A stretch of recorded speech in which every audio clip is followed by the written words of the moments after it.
What is cracking, guys? JP here again, bringing you another update of my 40-gallon Reef tank. Now this tank has became kind of like a frag tank quarantine system because I don't have any more fish, I don't have any more snails or shrimp. I just finished cutting the torches in the front of us right here because they were getting so long, like this one, they start to get out of balance and they were falling apart or falling down. So got them shortened up and they're all stable.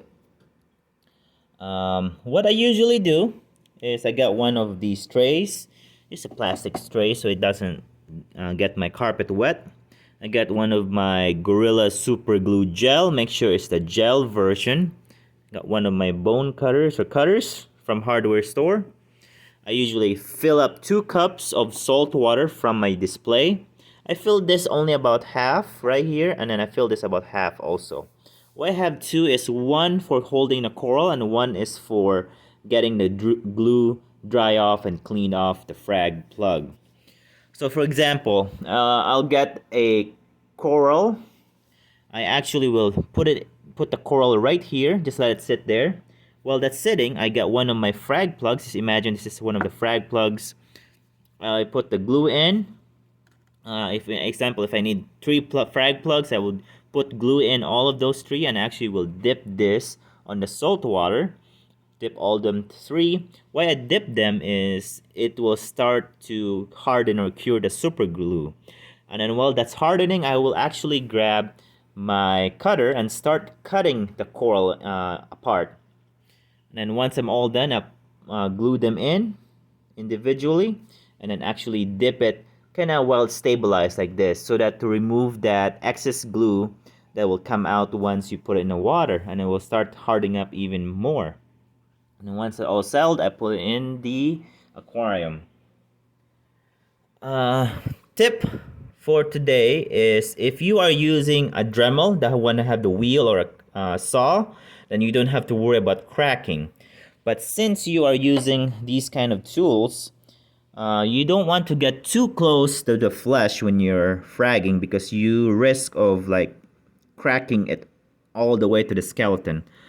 Um, for example, right here you can kind of see a little white area. That is a skeleton that cracked almost all the way, but just gonna crack part of the skeleton. But that's still okay because it didn't go all the way to the flesh. Also, don't try to cut all at once. Only cut like around, especially for big ones. Cut like a little piece all around, and then once you got it all around, you can cut it all the way. For example, like right here, I'll show you. So just cut it just a little bit. You know, like it's hard to do with one hand. Just a little bit like that. Just do that. See, don't cut all the way because if you cut all the way, then you might end up cracking. Just cut slowly a little bit. Just gonna chip around. There we go.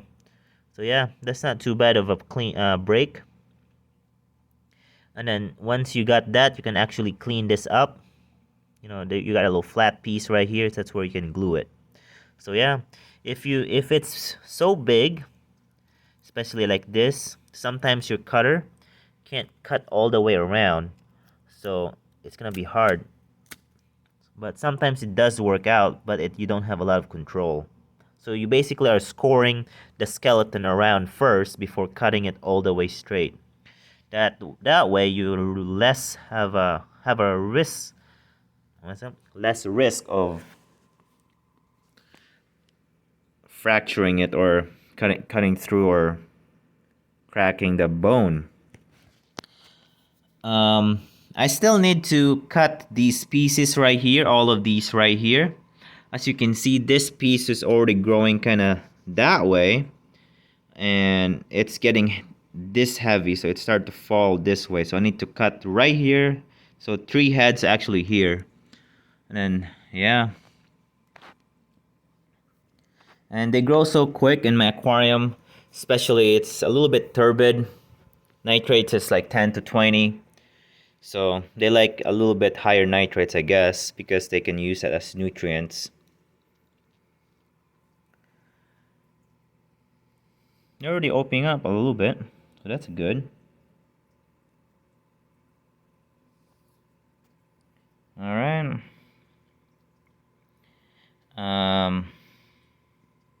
That's it for today. I have not dosed anything yet for the white bugs. Zoas are opening up nicely. I actually transferred my live aquaria orders to the main tank. So yeah.